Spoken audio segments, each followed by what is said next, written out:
Opo, sa mga nagbabalak pong magluto, sumirit po ang presyo ng gulay sa Kamuning Market sa Quezon City dahil sa mga bagyo at habagat na sumalanta sa bansa noong nakaraang linggo.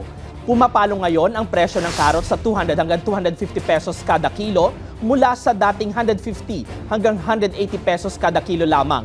Ang ampalaya naman nasa 200 pesos na kada kilo.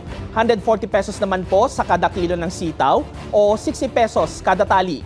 Habang ang repolyo aabot na sa 90 pesos kada kilo, habang 170 pesos naman ang kada kilo ng talong.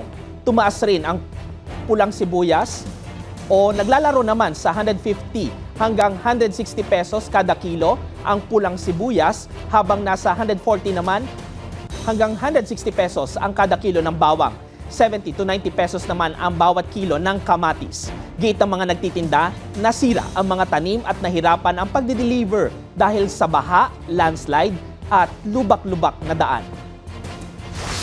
Siyempre, apektado ng bagyo. Yung po mga nagtaas, mga bagyo, hindi naman gaano ma'am. Gaya yung mga dahon ampalaya, bira mabili. Kaya sobrang taas talaga.